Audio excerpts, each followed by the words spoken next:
From 1.9 million overall rank to inside the top 400k in 10 weeks, since Project Restart we've put scores on the board at 85, 90, 74 and Game Week 33 was 83. So let's have a look back at Game Week 33 and who were the hitters and the missers. Let's look at our transfer for Game Week 34 plus, who's going to take the captain's armband and who is in the starting 11. We've actually had a fantastic last 10 game weeks. We've gone up about 1.4 million places. We're inside the top 400k now, so it still doesn't look fantastic, but it looks a lot better than it did before. So how do we do in Game Week 33 plus? You can see Pope there in between the sticks. It amazes me how many people hate Nick Pope. Like, I just thought so many more people in the Twitter community or on YouTube had him, and they didn't. A lot of people went for Foster, and I still do see that as a bad decision. I didn't see any reason why people would go towards Foster. Individually, he's a good goalkeeper, but Watford defensively have been terrible. And he had 10 more minutes and he would have picked up another clean sheet. Unfortunately, that wasn't the case. And you can, if I scroll down, you can see there's a McCarthy there for 11. But I've been saying all season that my mantra is don't get angry at the result, get angry at the decision. And you could have asked me 100 times who am I going to play, Pope at home to Sheffield or McCarthy at home to Man City, and I would have chosen Pope every single time, especially with the form that he's been in. Doherty blanking again, not a good performance or result there for Wolves. They were just bad. They were flat. Usually they've started quite slowly but strongly and then started to turn the screw as the second half comes along, and they just didn't pick up the screwdriver, I guess. It just did not work for them, and he didn't even finish the game. The good thing is he came off before they conceded again, so that was only positive. Doubling up at Liverpool at the back, I still agree with it. Whether it's Trent, Robertson, Van Dijk, or even Gomez, I don't think there's going to be a lot of rotation there. There might be kids coming on, but I see that as a positive for a defender. So if Liverpool are winning 2-0 and Robertson comes off after 70 minutes, I'm going to get the clean sheet point, so it doesn't actually bother me. Unfortunately got booked, which was just 1 point, so that's not the be-all and end-all. And I saw a lot of people online criticising Liverpool yesterday. It was a very drab performance, especially in that first half. A lot of people calling out Robertson, you know, saying he's still drunk or hungover from the celebrations. But at the end of the day, it's FPL. It's just like people are criticising in a way Willian at Chelsea and laughing, saying, oh, he only scores penalties, he only scores set pieces. As an FPL manager, it does not matter. Look at Milivojevic at Crystal Palace, right? Was it last? I think it was last season where, of course, you brought him in because he scored penalties all the time, right? So it doesn't matter how they're getting the points, it's that they get them. Alex Saint-Maximin, it was the 3-week plan, and this was week 3, so he is the person who's going to be transferred out when I do reveal to you what the team's going to be, who's captaining and who was coming in.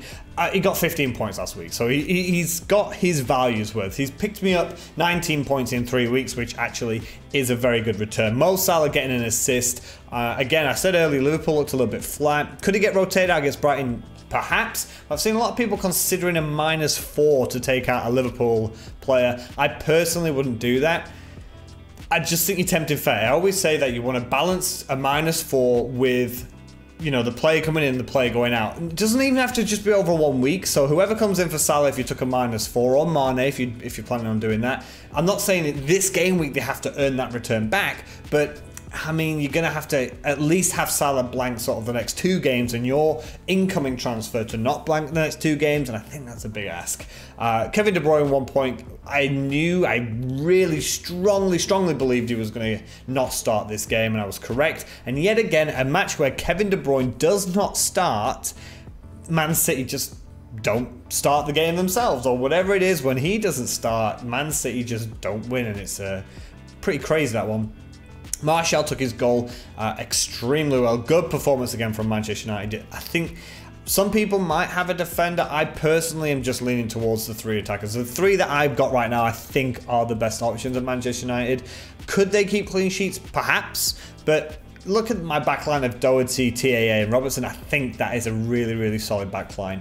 And of course, I've left him last on purpose for this part. Bruno Fernandes. I did release a video, the first one that I've done, where I've said the dreaded FPL community word of essential, because that's how much I was putting my neck on the line. I said Bruno Fernandes is essential, and if you had him, you had to captain him, and well, it came true. I said about set pieces, Bournemouth give away set pieces, he scores a free kick, goals, assists, he's got it all in his locker. He's obviously I believe his price has gone up now, he's 8.9 million now.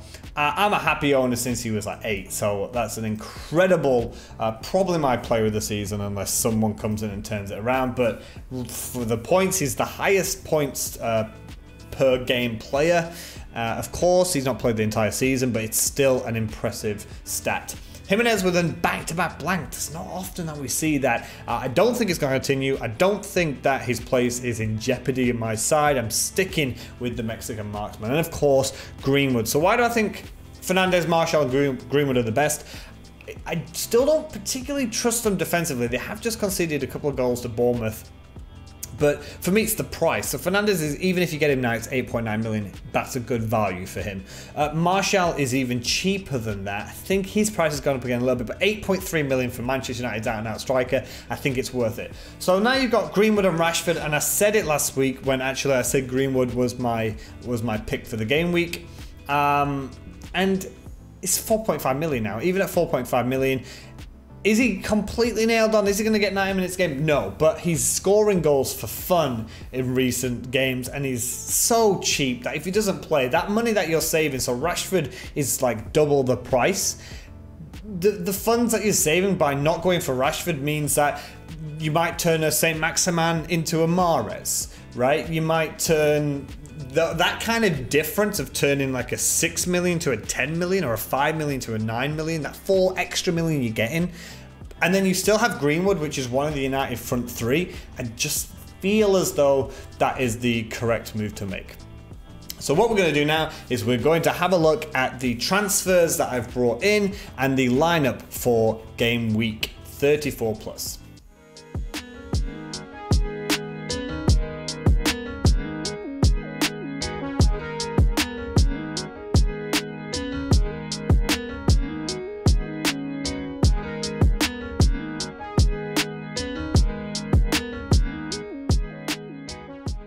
Starting with the bench, you can see it's still Lascelles is going to be in last place here because he's away to Manchester City. And every time Man City drop points, I fear if I would be absolutely terrified to play them in the following game. And that's how happens to be Newcastle. And then it's Hull. Now, this one's a real tough one for me. We've got Holgate and we've got Calvert-Lewin. McCarthy, again, it's pretty close, but I'm going to go with Pope for this one. But Holgate and Calvert-Lewin possibly could have featured.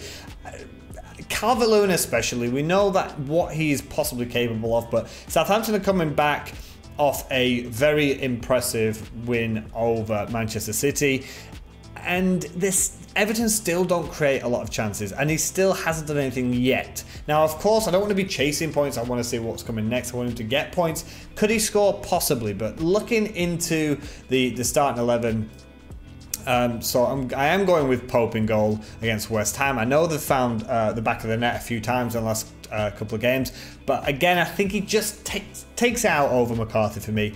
I'm sticking with the back line. It just feels like this is the back line for the rest of the season. Could I change Robertson down to Van Dijk for a little bit of money? Yeah, but I don't need the money. I've got a couple of million in the bank. If I'm going to be precise, I've got 1.4 million in the bank. So I'm not itching to spend it. I'm not desperate for the money. So that's just a transfer that I don't feel that I need. And I still think Liverpool are going to pick up a few clean sheets. So those two are safe. Doherty, yes, he's blanked in the last game, but before that, he was like the most informed player in fantasy football. So I don't think he's going anywhere. Plus, they're still pushing for Champions League, so they're not a holiday team. They definitely still want to get results. That's what's leaning me towards playing Jimenez over Dominic Calvert-Lewin. So Everton haven't really done much attacking-wise, and Wolves are still fighting for Champions League. Jimenez is a top-quality player, but Dominic Calvert-Lewin hasn't even scored yet since the restart. Now, this is before the Everton-Spurs game, so if he bangs a hat-trick tonight, this could change. It feels like a little bit doubtful. Greenwood as well. I'm starting the 3 Manchester United assets. They're also chasing Champions League. They are the informed team right now. They're against the relegation threatened side. Despite them improving defensively, I still think that's going to be a good game for Manchester United. New boy Foden. So that was always the plan. Weeks ago I said I was going to see, it was either going to be Salah to Sterling or Saint Maximin to Foden. And I was just waiting to see who started and who didn't and who played. It turned out that it was Foden and De Bruyne side on the bench, so it feels like they could be strong, but there is no written rule about this. This does not mean that Foden and De Bruyne will start the next match, but I do think that Pep's going to want a response at home, and that is why the captaincy for this game week is currently resting on Kevin De Bruyne. I don't think we'll get any news that's going to change that unless there's some kind of injury. Fernandes, fantastic form, top class player. He's going to be the vice captain, but Kevin De Bruyne possibly starting at home to Newcastle.